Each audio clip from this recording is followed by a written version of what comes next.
Eh bien bonjour, bonsoir, j'espère que vous allez bien, c'est Flo, et aujourd'hui on se retrouve pour parler des spoilers du chapitre 329 de My Hero Academia. Et avant que la vidéo ne commence, je vous le rappelle toujours, n'oubliez pas de vous abonner à la chaîne, de liker pour soutenir. Du coup on commence donc avec une première page qui est une illustration de l'héroïne numéro 1 des États-Unis qui est Star and Stripes. On la voit avec sa cape se balançant au vent avec une pose assez déterminée. Et le chapitre va vraiment commencer alors avec une page avec All for One qui est assis sur un trône entouré de plusieurs Nomu. Il va dire qu'ils ont pu se cacher grâce aux autres évadés qui ont semé le chaos un peu partout et qui ont donc entravé les enquêtes de la police. Il dit ensuite que l'évasion réussie était l'objectif à court terme et que l'obtention du One for All est son objectif à moyen terme. En face de lui se retrouve Spinner qui est assez confus car il pensait que c'était son but ultime d'avoir le One for All. Mais All for One commence à dire que tout au long de sa longue vie, qui est très longue en vrai, il a attendu une chance et il pense qu'elle est maintenant assez proche. Donc ensuite le chapitre va parler d'All Might. Donc on apprend que All Might a anéanti toutes les organisations criminelles au Japon, mais dans le monde entier elles sont encore nombreuses. Et All for One est d'ailleurs en contact avec des méchants de plusieurs pays, mais ce qui les empêche de s'unir et de tout détruire est un énorme mur qui est connu sous le nom de Star and Stripes, la femme la plus forte du monde. Puis il dit que c'est comme un pari, si jamais elle les atteint, All for One aura des problèmes. Mais si jamais ils sont capables de voler son alter, ils n'auront plus aucun problème devant eux. All for One précise ensuite que contrairement aux autres méchants, Spinner n'a jusqu'à présent fait office que de simple garde du corps, mais les choses sont sur le point de changer pour lui, car il y a quelque chose que seul lui est capable de faire. Comme il a un alter de mutation et qu'il a été souvent discriminé pour cela toute sa vie, beaucoup de gens peuvent s'identifier à lui et par conséquent sont prêts à le suivre dans l'ombre. Ensuite nous voyons alors un poster de Spinner lui-même collé dans la ville et sur lequel il est écrit Spinner est notre porte-parole. Certains membres du Front de Libération du Paranormal s'en approchent et déclarent que, bien que Rodestro ait été capturé, les graines de la libération sont toujours plantées. Nous voyons ensuite Skeptic leur parler au téléphone, leur demandant de rassembler des soldats afin de transformer la Ligue des Méchants en visage de la libération comme le voulait Rodestro. Dans un même temps, on voit d'autres affiches, par exemple une disant la tragédie d'Himiko Toga va se répéter, et Toga elle-même apparaît également dessinée sur un fond blanc pour que nous ne puissions pas voir où elle se trouve. En plus de son apparition, on va voir celle de Toya, donc qui apparaît dans une forêt mais on ne connaît pas la localisation précise. Maintenant le chapitre va changer d'ambiance, l'attention va se porter sur Hawks avec Besdinist, donc on les voit qui sont dans la voiture et ils parlent de l'arrivée de Stars and Stripes.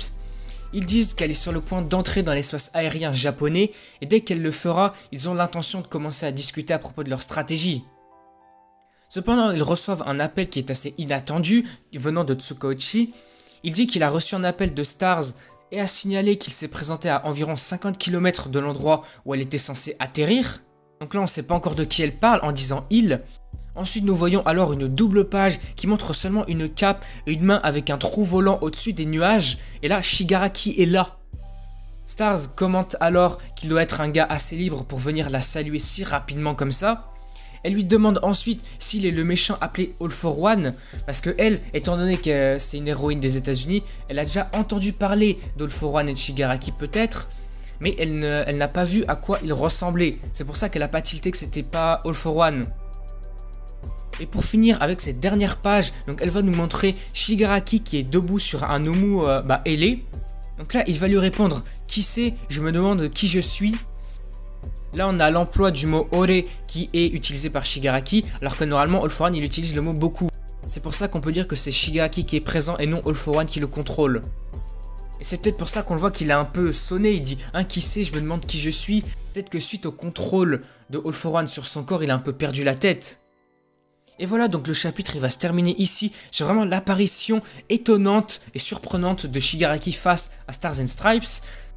Du coup ce chapitre vraiment il aurait été cool. Par contre vraiment c'est incroyable, depuis plein de chapitres comme ça, Horikoshi il arrive à nous faire des chapitres mais incroyables.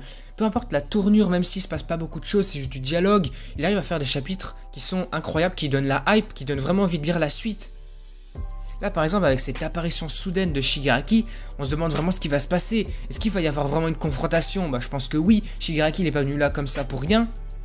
Il est sûrement venu pour la stopper en fait, pour pas que ça empêche les plans de All for One d'arriver à leur terme. Par contre à un moment quand on est revenu sur All for One, il avait dit que pour l'instant, le mur connu sous le nom de Stars and Stripes les empêchait de s'unir avec les autres vilains d'autres pays, etc. Mais le seul moyen de ne plus avoir aucun problème était de voler son alter. Mais il avait bien précisé que s'il serait capable de voler son alter, il n'aurait plus de problème. Est-ce que Shigaraki, il arrive à voler les alters? Parce que depuis qu'il avait reçu le All for One, il n'a pas mis en application le vol d'alter, et ni la transmission d'ailleurs. Après, je pense pas qu'il va réussir à l'utiliser. Parce que si tu fais venir l'héros numéro 1 des États-Unis et que tu lui fais perdre son alter, je vois pas l'intérêt de l'avoir fait venir du coup. Ensuite, on a aussi vu que Spinner il va avoir vraiment un grand rôle. Donc, on a vu que dans la ville, il y avait des affiches posées à son image qui disaient que Spinner était un porte-parole, etc. Que des autres vilains vont sûrement le suivre. Et puis surtout, concernant la ligue, on a vu Toya et Toga qui sont apparus comme ça, mais on sait pas vraiment où ils sont. Est-ce qu'ils sont un peu éparpillés comme ça, mais pour quelle raison? Parce que Toya, il est dans une forêt. Pourquoi une forêt? Je sais pas. Toga, on sait même pas où elle est, c'était sur un fond blanc. Là, qu'est-ce que All for One il est en train de faire? Est-ce qu'il est en train d'éparpiller tous les vilains pour se mettre trouble à la police? Qu'est-ce qu'il est en train de faire? Parce que lui, là, il est peinard dans sa grotte cachée, hein. Du coup, voilà, on va s'arrêter là pour cette vidéo. Il y aurait quand même pas mal de choses dans ce chapitre. Vraiment, ça donne une hype incroyable à la fin avec l'apparition de Shigaraki. À mon avis, dans le prochain chapitre, il y aura une mini confrontation entre Stars and Stripes contre Shigaraki. On verra sûrement son alter, sa puissance, son style de combat. Du coup, si vous avez des choses à rajouter, à dire dans les commentaires, n'hésitez pas. Et du coup, si la vidéo vous a plu, n'hésitez pas à liker, à commenter, à partager. Et n'oubliez pas de vous abonner à la chaîne parce qu'on arrive bientôt 400 abonnés. Ça serait bien de passer ce petit cap. Et du coup, moi je vous dis à la prochaine.